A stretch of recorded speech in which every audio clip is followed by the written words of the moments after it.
wabarakatuh.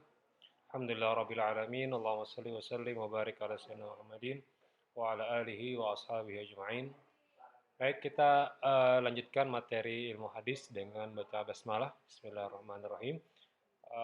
Dalam waktu 10 menit ke depan, part pertama akan saya jelaskan mengenai apa-apa yang sudah kita coba jelaskan dari yang pertama kemarin mengenai mungkin kita sebut saja hadis pada zaman Rasulullah, para sahabat, tabi'in, kemudian kodifikasi hadis kemarin, kemudian tokoh-tokoh kodifikasi hadis juga sudah kita bahas. Hadis berdasarkan kuantitas ya. Ada hadis mutawatir, ada hadis ahad, kemudian sahih, hasan, dhaif dari kualitas, ingat. Jadi ada hadis kualitas, ada kuantitas. Hadis palsu juga sudah kita bahas kemarin ya. Sementara yang tahamu wal ada, jar wa ta'dil tidak kita bahas, tapi nanti boleh kawan-kawan bisa membaca. Ya. Pada kesempatan hari ini saya mencoba membahas tentang ingkar sunnah ini. Mungkin kawan-kawan nanti bisa saya bagi di halaman 101 sampai 109. Ya.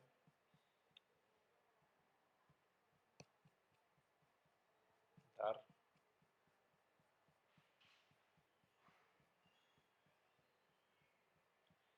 Nah, materi ini saya juga dapatkan dari internet, jadi lumayan bagus dalam bahan materinya, ya tidak terlalu sulit ya. Jadi kawan-kawan boleh membaca ini sebagai bahan referensi. Ya tentunya bahan dalam konteks ilmu hadis ya. Jadi kawan-kawan bisa melihat. Ya. Jadi kalau di ilmu hadis itu ada asbabul wurud, sementara di Quran ngarnya asbabun nuzul. Jadi ada istilah asbabul wurud, ada istilah asbabun nuzul. Ya, jadi juga perlu diingat. Ya. Sanad, matan tidak kita bahas, kita langsung ke masa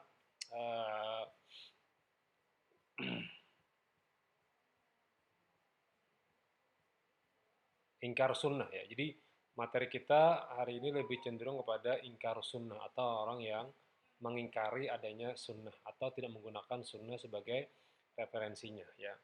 Baik, di buku yang kawan-kawan atau di file yang sudah saya share ya, bahwa ingkar sunnah adalah sebuah sikap penolakan terhadap sunnah Rasul. Jadi ini sudah berlaku sejak lama ya. Artinya ada orang-orang yang mungkin tidak menggunakan menyikapi sunnah ya. Maka penyebutan ingkar sunnah tidak semata-mata berarti penolakan total ya. Atau kategorinya adalah istilahnya disebut dengan ingkar sunnah saja atau orang yang mengingkari adanya sunnah ya. Kelompoknya ada 3. Pertama, kelompok yang menolak hadis Rasul secara keseluruhan. Kedua, kelompok yang menolak hadis yang tak disebutkan dalam Quran secara tersurat atau tersirat. Ketiga, kelompok yang hanya menerima hadis mutawatir saja. Ya.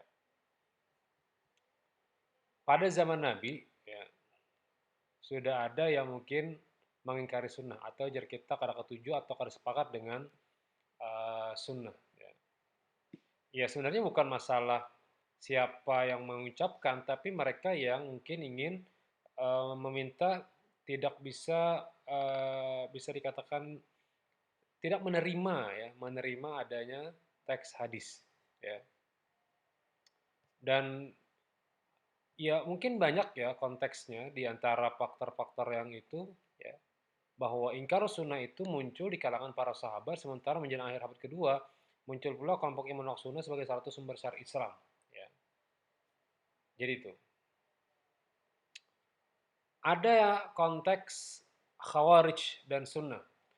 Khawarij bentuk jamak dari kata kharij yang berarti sesuatu yang keluar. Sementara menurut pembahasan teknologi, khawarij adalah kelompok yang atau golongan yang tidak loyal dan kepada pemimpin yang sah. Jadi kalau tidak loyal dengan pemimpin sah, ya mungkin disebut dengan golongan khawarij ya. Dan yang dimaksud dengan khawarij ini adalah golongan tertentu yang memisahkan diri dari kepemimpinan Ali bin Abi Thalib. Jadi waktu itu sudah ada ketika pemimpinan Ali bin Abi Thalib pisah ya atau tidak sepakat dengan pemimpin Ali bin Abi Thalib, maka disebutlah dengan khawarij. Pertanyaannya, apakah khawarij menolak sunnah? Ada sebuah sumber yang menuturkan bahwa hadis-hadis yang diriwayatkan oleh para sahabat dalam ujian dan fitnah perang saudara diterima oleh kelompok Khawarij dengan alasan bahwa sebelum kejadian itu para sahabat dinilai sebagai orang yang adil, muslim, namun sesudah kejadian tersebut kelompok Khawarij menilai mayoritas sahabat Nabi sudah keluar dari Islam. Ya, jadi mereka mengklaim bahwa hadis-hadis yang diriwayatkan oleh para sahabat waktu itu ditolak oleh kelompok Khawarij. Ya, jadi diklaim namanya. Yang kedua adalah golongan Syiah. Kata Syiah berarti para pengikut atau pendukung. Nah, jadi kalau Anda mengetahui apa sih arti Syiah, artinya pengikut atau pendukung.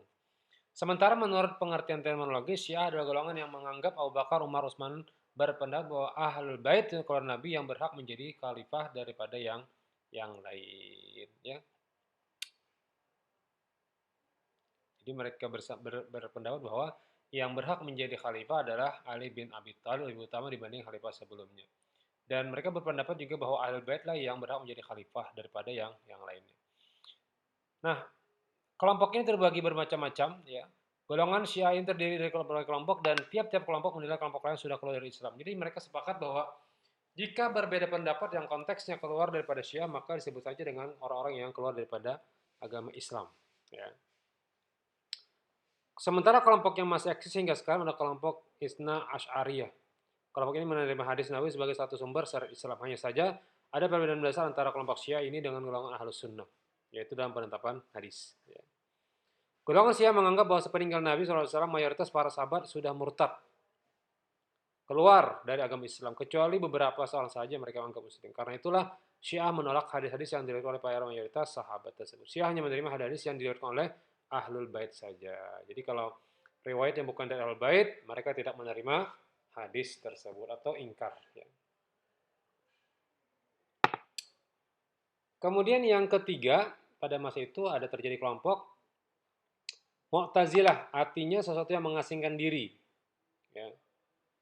Mereka berpendapat bahwa golongan ini mengasingkan diri dari mayoritas umat Islam karena mereka berpendapat bahwa seorang Muslim atau yang fasik bermaksiat tidak dapat disebut mukmin atau kafir. Nah, ini lebih keren lagi ya, Mu'tazilah menyendiri. Ya. Kapan? Pada masa Hasan Basri dan dipelopori oleh Wasil bin Atta, wafat tahun 133 itu. Pertanyaan, apakah Mu'tazilah menolak sunnah? Syekh Muhammad Al-Khudari berpendapat bahwa Mu'tazilah menolak sunnah. Pendapat ini berdasarkan adanya diskusi antara Imam Syafi'i, wafat tahun 204 Hijriah, dan kelompok yang mengingkari sunnah, sementara kelompok atau aliran yang waktu itu di Basra, Irak adalah Mu'tazilah. Para ulama Syiah tampaknya sependapat dengan pendapat Al-Khudari ini. Jadi mereka berdua bersepakat bahwa Mu'tazilah juga ingkar as-sunnah. Imam Syafi'i memang menuturkan perdebatan dengan orang yang menolak sunnah, namun dia tidak menjelaskan apa yang menolak sunnah itu. Sementara sumber-sumber yang menerangkan sikap Mu'tazilah terhadap sunnah terhadap itu masih kerancuan. Ya. Maka ada sebagian ulama Mu'tazilah tampaknya menolak sunnah, yaitu Ibu Isa Ibrahim Al-Sajjar yang populer dengan sebutan Al-Nazam. Ya. Ia mengingkari kemujizatan Al-Quran dari segi susunan bahasanya, mengingkari mujizat Nabi, dan mengingkari hadis-hadis yang tidak dapat memberikan pengertian yang pasti untuk dijadikan sebagai sumber syariat Islam. Ya. Yang keempat, pembela sunnah. Pada masa klasik, Imam Syafi'i telah memainkan perannya dalam menentukan kelompok pengingkar sunnah. Ya. Beliau menuturkan pendapatnya dengan rasional bahwa banyak sekali hadis-hadis yang memang disepakati oleh para sahabat lainnya. Ya. Nah, sekarang kita bertanya, apakah ingkar sunnah pada masa kini itu kemungkinan ada? Ya. Muhammad Mustafa Al-Azhari menuturkan bahwa ingkar sunnah modern lahir di Kairo pada masa Syekh Muhammad Abduh 1266 Hijriah. Dengan katanya Syekh Muhammad Abduh adalah orang yang pertama kali melontarkan gagasan ingkar sunnah pada masa modern. Pendapat Azami ini masih diberi catatan apabila kesimpulan Abu Raya dalam kitabnya Ad-Da'wah al-Sunnah al-Muhammadiyah itu benar. Abu Raya menuturkan bahwa Syekh Muhammad Abduh berkata, umat Islam pada masa sekarang ini tidak mempunyai imam pimpinan selain Al-Quran.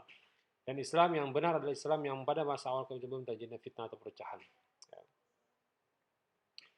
Nah, inilah beberapa konteks dari ingkar sunnah. Ya. Apa argumentasi ingkar sunnah atau yang tidak sepakat atau tidak menggunakan sunnah atau tidak memakai hadis-hadis Nabi atau tidak menyetujui dengan hadis-hadis Nabi? Pertama, agama bersifat konkret dan pasti. Nah, jadi kalau ada yang masih menyimpang maka tidak dianggap bagian daripada agama. Ya. Kedua, Al-Quran sudah lengkap. Konteksnya apa? Ya, konteksnya apa? Bahwa Dari Alif Lam Mim Al-Fatihah sampai An-Nas disepakati mereka bahwa Al-Quran sudah ada, ngapain lagi perlu hadis ya. Ketiga, Al-Quran tidak memerlukan penjelas. Dalilnya sama dari Al-Quran surah An-Nahl ayat 80. Ya, jadi Al-Quran itu sudah jelas, tidak perlu lagi ditakwilkan atau ditafsirkan atau dimacam-macami. Ya. Nah inilah yang dipakai pengingkar sunnah, baik dulu maupun sekarang.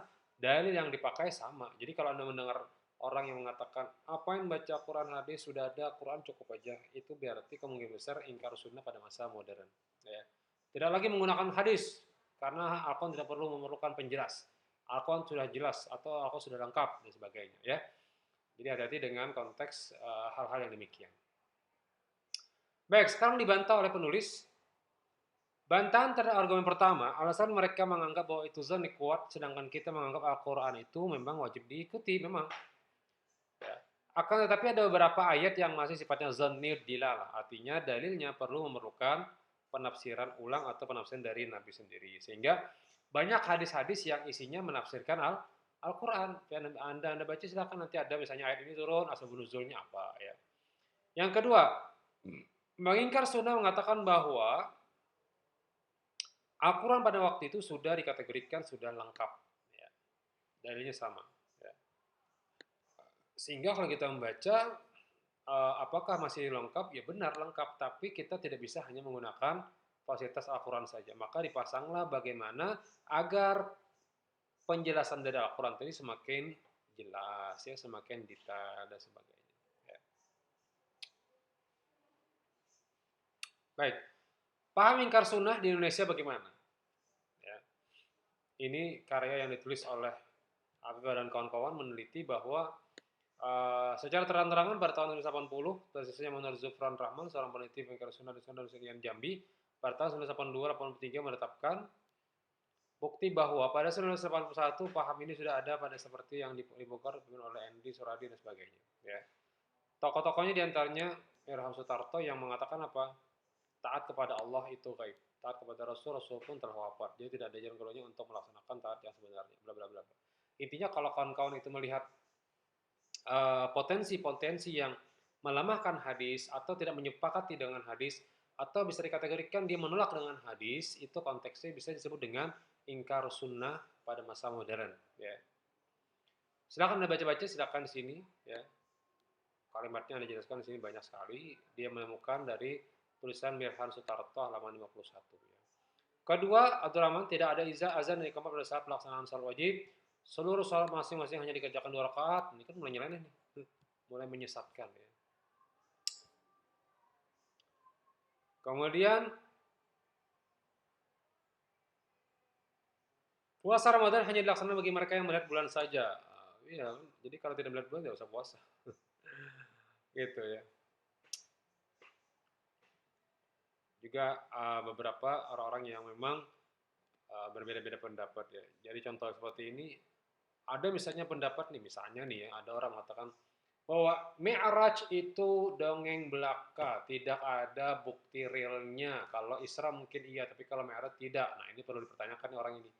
Bisa jadi dia bagian daripada ingkar sunnah atau orang yang tidak menyepakati adanya hadis Nabi. Kemudian salat Jumat 4 rakaat. Nah ini kan ya seperti inilah ya. Hal-hal yang mungkin dianggap sebagai bagian yang masih kurang. Ya. Baik, kita lanjutkan.